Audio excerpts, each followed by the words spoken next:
नमस्कार, जय हिंद, जय भारत। चलो आज उसी मुद्दे की बात करते हैं जिसकी हर कोई करना चाहता है, वो है लड़ाई। अरे हमारी लड़ाई नहीं, भारत और पाकिस्तान की लड़ाई। हर जगह आज माहौल बना पड़ा है कि भारत पाकिस्तान लड़ लिया, भारत ने पाकिस्तान पर कब्जा कर लिया, पाकिस्तान ने भारत के राफेल गिरा दिए। तो चलो शुरुआत करते हैं मीडिया से ही। क्या शानदार मीडिया है अपना, इतना अच्छा मीडिया है कि एक भारत का सैनिक शहीद हो रहा है, उसके ऊपर भी तुम टीआरपी बनाने पर जुड़े हो। शर्म आनी चाहिए तुम्हें लोगों को।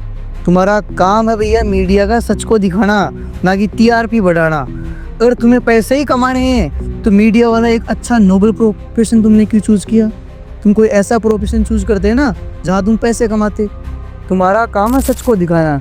तो भैया भारतीय मीडिया के अनुसार जो INS विक्रांत, जो इंडियन नेवी का सबसे शानदार नेवल शिप है, उसको अपनी जगह से हिलाकर वो पाकिस्तान के लिए निकल पड़ा है और कराची पोर्ट को उसने उड़ा ही दिया है। क्या शानदार न्यूज! कौन से आपने जहाज को देख लिया, कौन से शिप को देख लिया? भैया क्यों झूठ बोलने पे लगे हो? क्यों ये तुम दलाली कर रहे हो? मीडिया हो, मीडिया की तरह रिएक्ट करो। और उधर भाई साहब पाकिस्तान का मीडिया बोल रहा है भारत डर गया हमसे। भैया बाप से बेटा डरता है, बेटे से बाप नहीं डरता। तो आप क्या फालतू की बातें कर रहे हो कि भारत ने डरकर सीज फायर है उसको बोला है सीज फायर के लिए।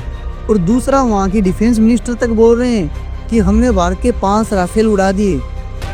अरे तुमसे टाइम पे खाना नहीं खाया जा रहा। तुम टाइम पे, अगर तुम्हारे को बाहर के लोग कर्जा देना बंद कर दें, उधार देना बंद कर दें, अगर तुम्हें बढ़िया राशन देना भी बंद कर देना, तुमसे खाना नहीं खाया जाएगा टाइम पे, और तुम भारत के 5 राफेल उड़ा दोगे। तुमसे नींद तो तुमसे तुम्हारी आर्मी की नींद नहीं उड़ी अब तक। और जब उनसे मांगा जाता है प्रूफ क्या है, तब बोलते हैं सोशल मीडिया पे बहुत सारे फोटोज वगैरह है, वीडियोज वगैरह देख लो। अरे भैया रील्स देखने की बात नहीं हो रही है, यहाँ बात हो रही है कि भारत के 5 राफेल उड़ाए कहाँ तुमने? उड़ा के तुमने गायब ही कर दिए क्या? हमने तो कहीं ना तो मलबा देखा, ना कोई किसी पायलट की पिक्चरिंग की बात सुनी। तुमने कहाँ उड़ा दी? और वहीं वो जो पाकिस्तानी जो आर्मी जो हमेशा टेररिस्ट को सपोर्ट करती रही है। हाल ही में एक वीडियो भी देखा होगा आपने, फोटो भी देखी होगी कि जब उन टेररिस्ट को भारत के जो सैनिकों ने, जो बहादुर सैनिकों ने जब मारा था, तब उन लोगों को श्रद्धांजलि देने के लिए पाकिस्तानी आर्मी पहुंची थी वहाँ पे। और तुम फिर बात करते हो भारत के आर्मी से बराबरी की बात करते हो। अरे तुम उसके नाखून के बराबरी भी नहीं हो। जिस भारतीय आर्मी को तुम टक्कर देने की बात कर रहे हो, उन्होंने तुमको बहुत बार मारा है। इस बार ढंग से आए, बाप बेटे को 2-3 बार माफ़ कर सकता है, चौथी 5वीं बार पर ढंग से लपेटेंगे।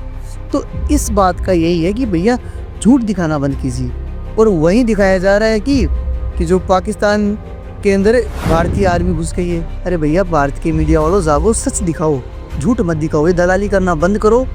और कुछ चीज़ें जैसे अभी अपनी इंडिया की अच्छी है, शानदार है। भारतीय जो आर्मी बड़े बहादुरी से उनका मुकाबला कर रही है। जो टेररिस्ट हो चाहिए, आतंकवाद आए चाहिए, ये मीडिया के लोग हो, इन सबसे मुकाबला की आर्मी करेगी। हम देश के लोग, हमारा भी हक बनता है कि हम आर्मी को सपोर्ट करें।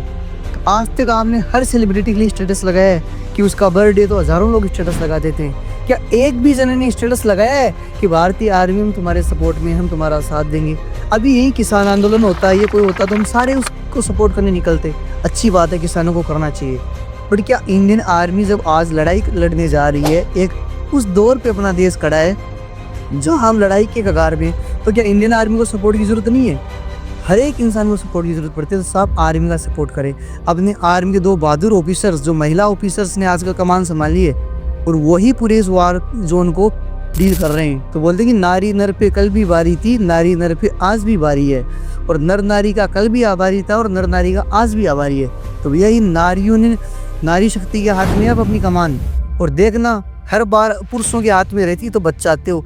इस बार अगर तुमको वहाँ लाहौर कराची से लाके भारत में खाना नहीं बनवाया इन लोगों ने, तो देख लेना। तो इसलिए सुधर जाओ, अभी भी मौका है। अब दूसरी अपन बात करते हैं इसका लड़ाई का मेन रीजन क्या है। जो मेरे अकॉर्डिंग मुझे लगता है, हो सकता है आप मुझसे ज़्यादा समझदार हो, तो आपके लिए कोई और भी रीज़न होगा।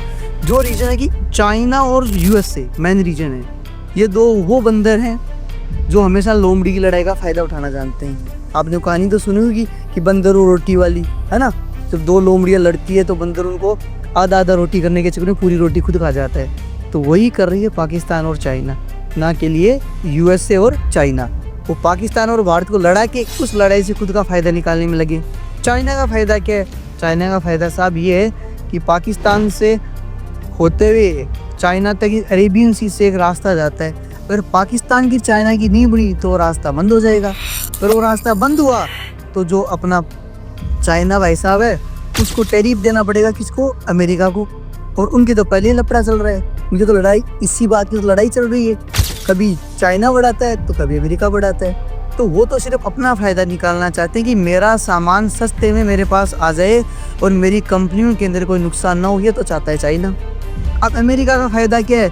अमेरिका का फ़ायदा है कि अमेरिका इसको लोन दिए जा रहे हैं, और जैसे जैसे लोन देगा और लोन पाकिस्तान में बढ़ेगा तो पाकिस्तान तो टाइम पे खाना नहीं खिला पा रहा, तो लोन चुकाएगा कहाँ पे? तो इनडायरेक्टली कल को पाकिस्तान पे कब्जा किसका होगा?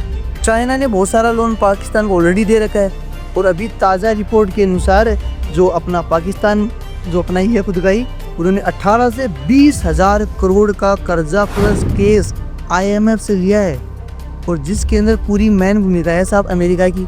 तो जो लोग पाकिस्तान को कर्जा देने में लग रहे हैं, आपको लगता है अपने भले की बात सोच सकते हैं? आपको लगता है भारत के ये फ़ायदा सोच सकते हैं? दूसरी बात अगर मैं आपको बताऊं, तो जब अमेरिका ने उसको लोन दिया है तो अब सीज फायर हो गया, तो अब वो लोन वाला पैसा खर्च कहाँ करेगा? वो आर्मी का तो नुकसान इतना हुआ ही नहीं ना। अब यही पैसा वापस किस पे लगना है? टेररिस्ट पे लगना है, टेररिज्म पे लगना है। और ये सारा पैसा वैसे ही जैसे कहीं ना कहीं से पुलवामा में आए थे, अभी पहलगांव में ऐसे ही आतंकवादी संगठन पे लगाएंगे। तो ऐसे लोगों को कर्जा दे दे के जो लोग उनको पाल रहे हैं और अपन उन्हीं की बातें माने जा रहे हैं। भारत एक शांति प्रिय देश है, अगर भारत कोई और देश की तरह होता तो अब तक पाकिस्तान पे कब्जा हो चुका तो होता भारत का। बट हम वो देश हैं जो प्यार से शांति के साथ चलना चाहते हैं, संस्कारों के साथ। भारत के अंदर संस्कार हैं, इसलिए आज पाकिस्तान ये बात कहने के लिए भी है कि भाई हमने उसके 5 जेट वगैरह उड़ा दिए, राफेल उड़ा दिए। जैसे कि हाल ही में एग्जांपल दूँ इसराइल और गाज़ा का, इसराइल ने गाज़ा की वो हालात कर दी, कई किलोमीटर तक बिल्डिंग नहीं देखने को मिलेगी, पूरे को तहस नहस कर दिया। और वही हाल भारत करने लग जाए पाकिस्तान का, तो अरे इसराइल ने तो टाइम लिया था, भारत में तो ऐसे बहादुर शेर और ऐसे लड़ाके हैं, चंद घंटों में ना पाकिस्तान को धूल चढ़ा देंगे। अरे चंद घंटों में क्यों? पाकिस्तान ना पानी बंद करती है तो उनके पास पानी तक तो नहीं है, तो वो किस हद से किस बात से वो लड़ाई की बात करता है यार? तुम अपने पहले भारत से तुम उधार लेके चल रहे हो पानी, उधर से तुम पैसा उधार लेके चल रहे हो, तो तुम्हारे पास ऐसा खुद का क्या वजूद है जिससे तुम लड़ रहे हो? तो भारत की इस शांति का, भारत की इस चीज़ों का फ़ायदा ना उठाया जाए। अगर भारत अपने वाली पे आ गया है ना, तो वो दिन दूर नहीं कि जब बाप अपने वाली पर आता है तो बेटा 2 मिनट में सुधरता है। मैं सभी भारतीयों से हाथ जोड़कर निवेदन करूंगा, भारतीय आर्मी को सपोर्ट करो। अपनी आर्मी बड़ी स्ट्रॉन्ग है, इसको आप सबके सपोर्ट की ज़रूरत है। क्या आज तक आपने हज़ारों स्टेटस लगाए कि शाहरुख खान जिंदाबाद, सलमान खान जिंदाबाद, अक्षय कुमार जिंदाबाद? एक बार इंडियन आर्मी जिंदाबाद करके तो देखो, फिर देखना पाकिस्तान वाले भागते नहीं है क्या? अरे पाकिस्तान का टेररिस्ट छोड़ो, पाकिस्तानी PM तक भागते नजर आएंगे। बस सिर्फ और सिर्फ इंडियन आर्मी चाहिए, आपकी सपोर्ट की जरूरत है उनको, है ना? तो जय हिंद, जय Bharat, wish you all the best. अगर लड़ाई हुई भारत और पाकिस्तान की तो वो दिन दूर नहीं जब पाकिस्तान होगा ही नहीं। फिर पाकिस्तान तो वैसे इल्यूजन्स में चल रहा है, फिर पता लगेगा पाकिस्तान भारत एक हो गए ना, पाकिस्तान भारत एक है और आज से कोई पाकिस्तान नहीं है, ऐसा भी हो सकता है। इसलिए पाकिस्तान को कंट्री काउंट करना बंद कर दो आज से। तो यही है, इसी के लिए मैं ये कहना चाहूँगा, जो भी हो मीडिया उसके लिए ये है कि शर्म करो, सच दिखाओ, सच से मत भागो, अपना काम वो करो। इसके साथ जय हिंद, जय भारत।